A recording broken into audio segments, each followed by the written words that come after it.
အားလုံးပဲမင်္ဂလာပါခင်ဗျာ UK Matchday ရဲ့ Facebook နဲ့ YouTube Channel တွေကနေကြိုဆိုပါရစေဒီကနေ့ရဲ့နောက်ဆုံးရအားကစားသတင်းတွေကိုကြည့်ရမယ်ဆိုရင်တော့ PSG အသင်းကတော့ Inter Milan ရဲ့တိုက်စစ်မှု Icardi ကိုအပြီးသက်ခေါ်ယူစာချုပ်နိုင်ခဲ့ပြီဖြစ်ပါတယ်ဒီနေ့ရာသီစာပိုင်းမှာ Inter Milan ကနေအငှားနဲ့ခေါ်ထားတဲ့ Icardi ကို PSG အသင်းကအပြီးသက်ခေါ်နိုင်ဖို့ကြိုးပမ်းဆွေးနွေးမှုကအောင်မြင်ခဲ့ပြီးနောက်သူ့ကိုပြောင်းရွှေ့ကြေးယူရိုသန်း90အပြင်အပိုစုချင်းငွေ9သန်းနဲ့စုစုပေါင်း58သန်းနဲ့ပြင်သစ်ကလပ်ကစာချုပ်ချုပ်ဆိုနိုင်ခဲ့တာပါ Inter Milan ကတော့ယူရို63ထန်းထိသတ်မှတ်ထားပေမဲ့နှစ်ဖက်အသင်းကြားကနောက်ဆုံးမှာသဘောတူညီမှုရခဲ့တာကြောင့်ဒီပြောင်းရွှေ့ကယူရို58သန်းနဲ့ PSG က Icardi ကိုအပြီးသက်ခေါ်ယူနိုင်ခဲ့ပြီဖြစ်ပါတယ်ဒိန်းမတ်စ်လိကလည်းဂျာမန်ဘွန်ဒက်စ်လီဂါပြိုင်ပွဲတွေလိုပဲကွင်းပိတ်ပြီးပြန်လည်ကျင်းပနေပြီဖြစ်ပါတယ်လက်ရှိမှာတော့ဒိန်းမတ်ကလပ် AGF ကသူတို့ကလပ်အသင်းရဲ့ကွင်းပိတ်ပွဲစဉ်တွေအတွက်ပရိသတ်တွေနဲ့အတူကြီးရှုခြင်းရအောင်စီစဉ်ပေးခဲ့တာပါဒိန်းမတ်ကလပ်အသင်း AGF ကကလပ်အသင်းရဲ့ကွင်းအတွင်းမှာတော့ပရိသတ်တွေကိုကစားမတွေနဲ့အတူရှိနိုင်အောင်ဇွန်နီးပညာနဲ့အတူကွင်းတွင်းကဖန်သားပြင်ပေါ်တွေမှာပရိသတ်တွေပါဝင်စေတဲ့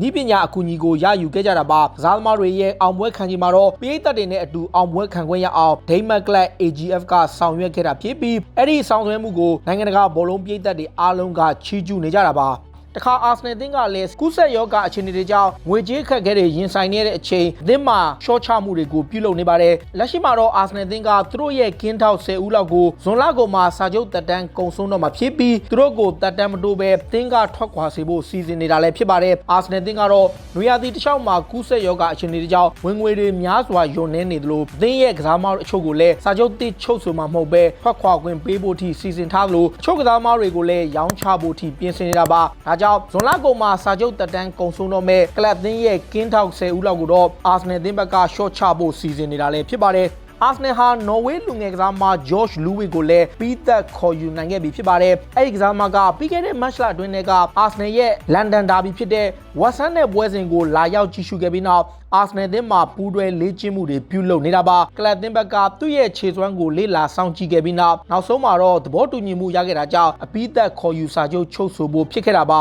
ါနော်ဝေးလူငယ်ကစားသမားဂျော့ချ်လူဝစ်ကတော့နီးပြမီခဲအာထတာခေါ်ယူခဲ့တဲ့ပထမဆုံးကစားသမားဖြစ်လာမှာဖြစ်ပြီးလာမယ့်ရာသီအတွက်အာဆနယ်အသင်းကခေါ်ယူတဲ့လူငယ်ကစားသမားတစ်ယောက်အဖြစ်အသင်းမှာဆက်ရှိလာတော့မှာဖြစ်ပါတယ်ကမန်ချက်စတာစီးတီးရဲ့တောင်ပန်ကစားသမားရီယက်မာရက်ကလည်းဒီနေ့ရာသီမှာသူတို့ရဲ့ကလပ်အသင်းတွေနဲ့ဥရောပချန်ပီယံလိဖလားကိုရဖို့အဓိကပြစ်မှတ်ထားနေတယ်လို့ဆိုပါတယ်လက်ရှိမှာတော့စီးတီးအသင်းကချန်ပီယံလိပြိုင်ပွဲရဲ့ရှုံးထွက်အဆင့်ပထမအကျော့မှာရီယယ်မက်ဒရစ်အသင်းကို2ဂိုးတကူနဲ့နိုင်ထားတာပါစီးတီးအနေနဲ့ဥရောပပြိုင်ပွဲမှာလာမယ့်နေရာဒီဇက်တိုက်ပွဲပယ်ခံထားရမှာဖြစ်လို့ဒီနေ့ရာသီပြိုင်ပွဲကသူတို့အတွက်အရေးပါတာကြောင့်ချန်ပီယံဖြစ်အောင်ကြိုးစားသွားမယ်လို့ဆိုခဲ့တာလည်းဖြစ်ပါတယ်မန်ချက်စတာစီးတီးအသင်းကစားသမားတွေအားလုံးကလည်းဥရောပပြိုင်ပွဲမှာချန်ပီယံဖြစ်ဖို့အတွက်စိတ်အားထက်သန်နေကြတာလည်းဖြစ်ပါတယ်ချက်စီးသင်းရဲ့တိုက်စစ်မှုဟောင်းဒီယေဂိုကော့စတာကတော့စပိန်မှာအခွန်ရှောင်လွှဲမှုကြောင့်ထောင်ဒဏ်ချမှတ်ခံရပွဲရှိနေပါတယ်လက်ရှိမှာတော့စပိန်နိုင်ငံအစိုးရအဖွဲ့ဝင်တွေကလက်ရှိအက်တလက်တီကိုမက်ဒရစ်ရဲ့တိုက်စစ်မှုဒီယေဂိုကော့စတာကိုစပိန်ကနေချက်စီးကိုပြောင်းခဲ့စဉ်ကခွန်ရှောင်လွှဲမှုတွေကိုအစိုးရဘက်ကိုတောင်းဆိုတင်ပြခဲ့တာကြောင့်ဒီယေဂိုကော့စတာဟာခွန်ရှောင်လွှဲမှုပြဿနာနဲ့ရင်ဆိုင်နေရပြီဖြစ်ပါတယ်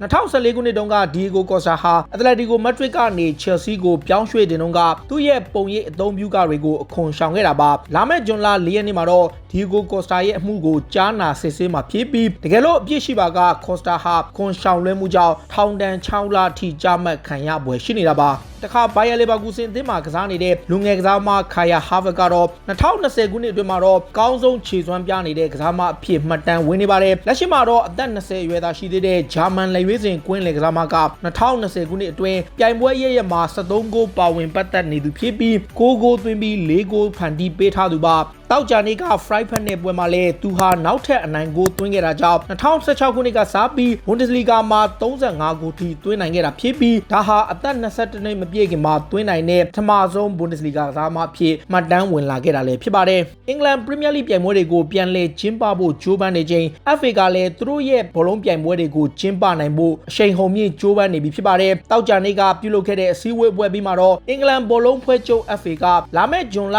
29နဲ့28ရက်နေ့တွေမှာလက်ကျန်ကွာတာဖိုင်နယ်ပွဲစဉ်တွေကိုကျင်းပမှာဖြစ်ပြီးဇူလိုင်လ17ရက်နဲ့12ရက်နေ့မှာတော့ဆီမီဖိုင်နယ်တွေနဲ့ဩဂတ်စ်လ1ရက်နေ့မှာဗိုလ်လူပွဲကိုကျင်းပသွားမှာဖြစ်ကြောင်းအတည်ပြုကြေညာခဲ့တာပါဒီနေ့ရာသီ FA Cup ပြိုင်ပွဲရဲ့ကွာတာဖိုင်နယ်အဆင့်ကိုတော့ Leicester City နဲ့ Chelsea, Newcastle နဲ့ Manchester City, Sheffield United နဲ့ Arsenal နဲ့ Norwich City နဲ့ Manchester United တို့စုံတွေ့ကြမှာလည်းဖြစ်ပါတယ်Manchester United အသင်းကရောင်းချဖို့ပြင်ဆင်နေတဲ့အလက်စစ်ဆန်ချက်ကိုတော့ အင်တာမီလန်အသင်းကငှားသက်တမ်းတိုးကျင်နေတယ်လို့ဆိုပါတယ်လက်ရှိမှာတော့ချီလီတောင်ပန်ကစားမကစီးရီးကလပ်အင်တာမီလန်ကိုတရားသီးငှားထွက်ကစားနေတာဖြစ်ပြီးကူးဆက်ယောဂအခြေအနေတွေကြောင့်ဘလုံးပွဲတွေရပ်ဆိုင်းနေစဉ်ဆန်ချက်ကိုအင်တာမီလန်အသင်းကရာသီကုန်ထိသက်တမ်းတိုးဖို့ကြိုးစားနေလို့လာမယ့်ရာသီမှာပါနောက်ထပ်တရားသီးငှားထပ်မံရယူနိုင်ဖို့လည်းပြင်ဆင်နေတာလည်းဖြစ်ပါတယ်လက်ရှိမှာတော့အလက်စစ်ဆန်ချက်က United ကိုပြန်ရပွဲရှိနေတဲ့အချိန် Manchester United အသင်းက Borussia Dortmund ရဲ့တောင်ပန်ကစားမ Jadon Sancho ကိုခေါ်ရမှာသူ့ကိုအသုံးချပွဲရှိနေတာပါပြီးခဲ့တဲ့ရက်ပိုင်းတွင်ကဂျာမန်သတင်းစာတွေမှာဖော်ပြချက်အရ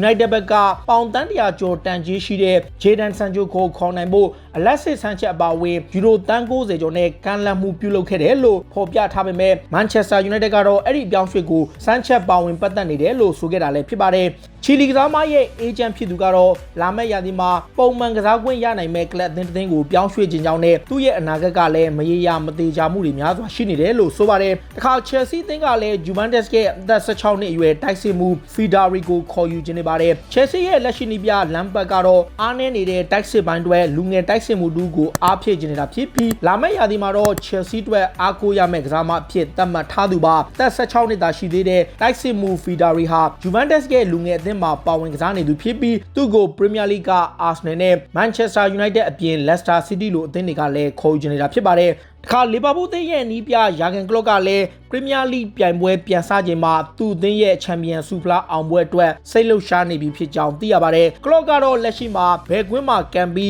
းသူတို့အသင်းချန်ပီယံဆုကိုကင်မြောက်နိုင်မလဲဆိုတာကပြဿနာမရှိဘူးလို့ဆိုခဲ့ပေမဲ့ချန်ပီယံဖြစ်မဲ့နေ့ကိုသာစောင့်မျှော်နေတယ်လို့ဆိုခဲ့တာပါ။လီဗာပူးအသင်းအနေနဲ့နှစ်ပေါင်း30အတွင်းပထမဆုံးကြိမ်ရရှိမဲ့သူတို့ရဲ့ချန်ပီယံဆုဖလားအောင်ပွဲခံမှုအခမ်းအနားကိုအန်ဖီမှာကျင်းပခွင့်ကိုလက်လွတ်ဆုံးရှုံးရပွဲရှိနေပြီးဂျားကွင်းမှာပဲကျင်းပရပွဲရှိနေတာပါ။ Manchester City အသင်းကတော့ Belgium အသင်းကောင်းဆောင်ဟောင်း Vincent Kompany ကိုအသင်းကမထွက်ခွာပြီးလက်ထောက်နီးပြဖြစ်ကမ်းလှမ်းခဲ့တယ်လို့ဆိုပါတယ်။ Belgium ကစားသမားဟာဒီနေ့ရာသီစာပိုင်းမှာ City ကိုဆွန့်ခွာပြီးနောက်သူ့ရဲ့မွေးရမြေကလပ်ဟောင်း Anderlecht ကိုတွားရောက်ပြီးကစားသမားနီးပြဖြစ်ဆောင်ရွက်နေသူလည်းဖြစ်ပါတယ်။2022ခုနှစ်ထိ Anderlecht နဲ့စာချုပ်သက်တမ်းရှိတဲ့သူ့ကို City ဘက်ကပြန်လည်ခေါ်ယူဖို့ကြိုးပမ်းနေပြီးဖောက်ဂွာဒီယိုလာရဲ့လက်ထောက်နီးပြဖြစ်ကမ်းလှမ်းမှုပြုလုပ်ဖို့ရှိနေတာပါ။သတင်းတွေအရ Man City အသင်းရဲ့ကစားသမားဟောင်းကကလပ်သင်းကအစောပိုင်းကကမ်းလှမ်းထားတဲ့လက်ထောက်နီးပြရာထူးကိုညှင်းပယ်ခဲ့တယ်လို့ဆိုခဲ့ပေမဲ့ဒီတစ်ချိန် City ဘက်ကကမ်းလှမ်းမှုတွေပြုလာခဲ့ပါကသူ့အနေနဲ့အသင်းကိုပြန်လည်ပြောင်းရွှေ့ဖို့လိုရှိနေတယ်လို့ဆိုပါတယ်။တခါ Tottenham Hotspur အသင်းရဲ့နီးပြဂျိုဇေမော်ညွန်ကလည်း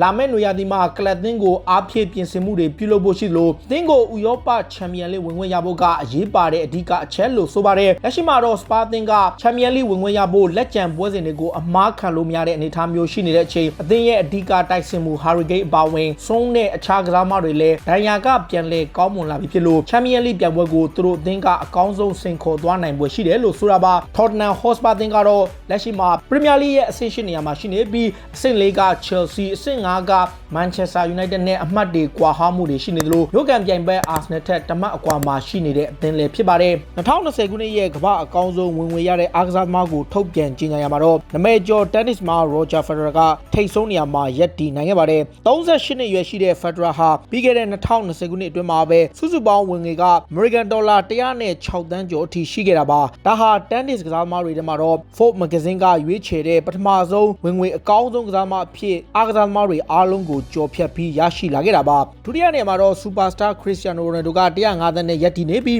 Messi ကတော့104သန်းနဲ့တတိယနေရာမှာရပ်တည်နေရပါဘရာဇီးတိုက်စစ်မှုနေမှာကတော့95.5သန်းနဲ့စတုတ္ထနေရာမှာရပ်တည်နေပြီးနမဲကျော်ဘတ်စကတ်ဘောသမား LeBron James က88.2သန်းနဲ့အဆင့်5နေရာအတွင်းရပ်တည်နိုင်ခဲ့တာလည်းဖြစ်ပါတယ်ဘောလုံးအားကစားနည်းမှာတော့ Ronaldo, Neymar, Messi, Salah နဲ့ Kylian Mbappe တို့ကထိပ်ဆုံး5ဦးအတွင်းမှာရှိခဲ့ကြတာပါ2020ခုနှစ်အတွင်းမှာတော့ Ronaldo နဲ့ Messi တို့ကသက်ဆိုင်ရာကလပ်တွေမှာကူးစက်ရောဂါအခြေအနေတွေကြောင့်လောက်ခလာစာတွေများစွာရှော့ယူခဲ့ရတာကြောင့် Federer ဟာပထမဆုံးအကြိမ်ဖြစ်သမိုင်းတစ်လျှောက်မှာ tennis ကစားသမားတွေတဲ့ဝင်ငွေအကောင်းဆုံးအားကစားသမားအဖြစ်ရပ်တည်နိုင်ခဲ့တာပါမက်ဆီကတော့သူပုံမှန်ရရှိနေတဲ့တနစ်လောက်ခယူရို53သန်းကနေ18သန်းသာရရှိတာဖြစ်ပြီးရိုနယ်ဒိုကတော့36သန်းကနေ24သန်းသာရခဲ့လို့မက်ဆီဟာအဆင့်1နေရာကနေ3နေရာထိကျသွားခဲ့တာလည်းဖြစ်ပါတယ်ဒါတွေကတော့စိတ်ဝင်စားစရာနောက်ဆုံးရအားကစားသတင်းတွေကိုတင်ဆက်ပေးခဲ့တာပါခုလိုမျိုးစိတ်ဝင်စားစရာအားကစားသတင်းတွေကိုနားဆင်ကြတဲ့ကြည့်ရှုကြတော့ UK Matchday ရဲ့ Facebook နဲ့ YouTube Channel တွေကို Follow လုပ်ထားကြပါလို့တောင်းဆိုရင်းနဲ့ဒီကနေ့ရဲ့အစီအစဉ်ကိုဒီမှာပဲအဆုံးသတ်ပါရစေအားလုံးကိုကျေးဇူးတင်ပါတယ်ဗျ